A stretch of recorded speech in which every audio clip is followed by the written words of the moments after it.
Hello साथियों, आप सभी लोगों का एग्ज़ाम एनर्जी पर स्वागत है। मैं सोहन कुमार आज आपको पर्यावरण से रिलेटेड बहुत ही महत्वपूर्ण क्वेश्चन बताने वाला हूं, जो आपके आने वाले एग्ज़ाम में मुख्य रूप से 2 नंबर के तो आएंगे ही आएंगे। जो भी एग्ज़ाम है उसके लिए टोटली बहुत ही महत्वपूर्ण है, अगर आप इन पॉइंट्स को पढ़ लेते हो अच्छे से तो। स्टार्ट करते हैं साथियों।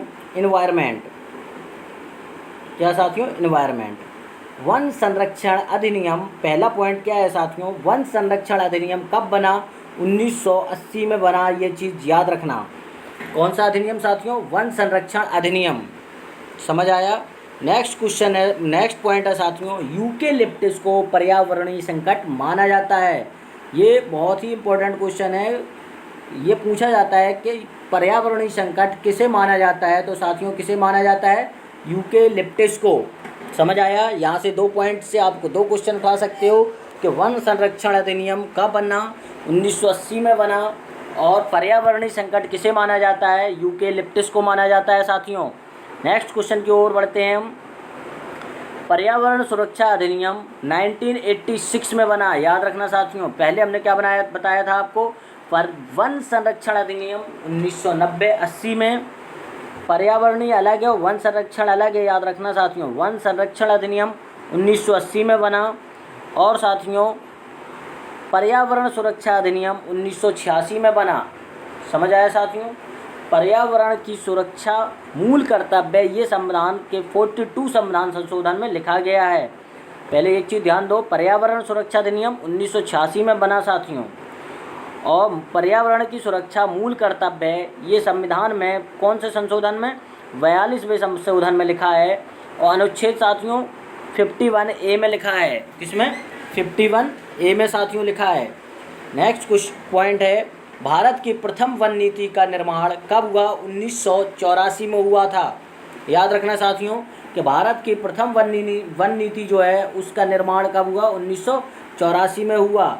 और बाघ संरक्षण परियोजना 1973 में शुरू हुई। कब शुरू हुई साथियों?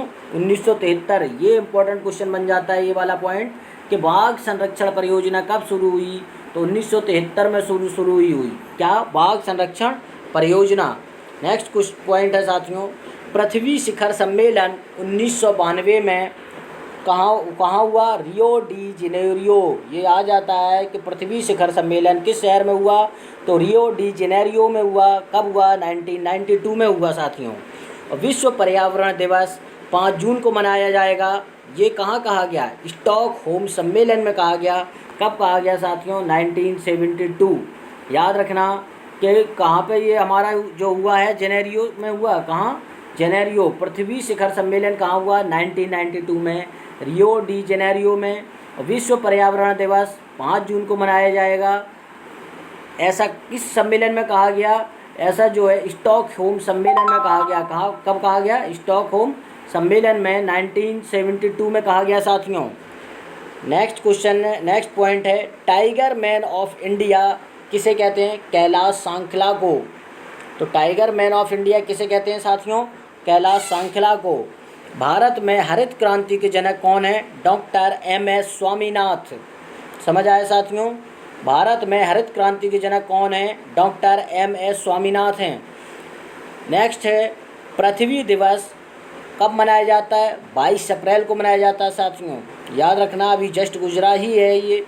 क्या पृथ्वी दिवस कब मनाया जाता है? 22 अप्रैल। भारत का पर्यावरण शिक्षा केंद्र कहाँ पर है साथियों? अहमदाबाद। अहमदाबाद में है क्या? भारत का पर्यावरण शिक्षा केंद्र। नेक्स्ट है साथियों, ओजोन परत को भारत का रक्षा कवच कहते हैं। ये बहुत ही इंपॉर्टेंट है कि ओजोन परत को क्या कहते हैं? रक्षा कवच। क्वेश्चन ये आएगा कि पर्यावरण का रक्षा कवच किसे कहते हैं? तो ओजोन परत को कहते हैं। समझ आया साथियों? ओजोन परत को क्या कहते हैं? रक्षा कवच कहते हैं। और हाइड्रोजन को भविष्य का ईंधन कहते हैं। याद रखना साथियों कि हाइड्रोजन को क्या कहते हैं हम? भविष्य का ईंधन कहते हैं। और ओजोन परत को रक्षा कवच कहते हैं साथियों।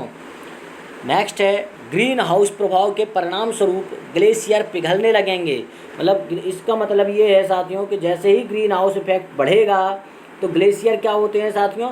पिघलने लगते हैं। जब बहुत ज़्यादा होगा तो फिर ग्लेशियर ही पिघलेंगे साथियों, याद रखना।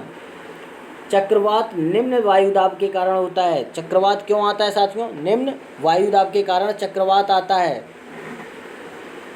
नील हरित शैवाल एक प्रकार के मुक्त जीवी नाइट्रोजन यौगिकीकरण सूक्ष्म जीव हैं। नील हरित शैवाल क्या हैं? ये एक प्रकार के मुक्त जीवी नाइट्रोजन यौगिकीकरण सूक्ष्म जीव हैं साथियों। पारिस्थितिक तंत्र में नाइट्रोजन का परिसंचरण जीवाणु द्वारा होता है। किसके द्वारा? जीवाणुओं द्वारा। याद रखना साथियों, पारिस्थितिक जो तंत्र है इसमें नाइट्रोजन का परिसंचरण जीवाणु द्वारा होता है। नेक्स्ट क्वेश्चन है, नेक्स्ट पॉइंट साथियों, भारतीय वन प्रबंधन संस्थान कहाँ पर स्थित है? ये साथियों भोपाल में स्थित है। वन अनुसंधान संस्थान केंद्र कहाँ पर है साथियों? ये जो है देहरादून में है। क्या साथियों? वन अनुसंधान संस्थान कहाँ है? देहरादून में है। और भारतीय वन प्रबंधन संस्थान कहाँ है साथियों? वो भोपाल में। अगर आपको साथियों हमारा वीडियो पसंद आए तो प्लीज़ सब्सक्राइब, लाइक और कमेंट कर दें। हम वही चीज़ आप पिछले वीडियो में बोला, इसमें भी कि अगर आपको एक भी पॉइंट समझ में आया तो प्लीज़ सब्सक्राइब जरूर कर दें साथियों। Thank you for my watching video साथियों।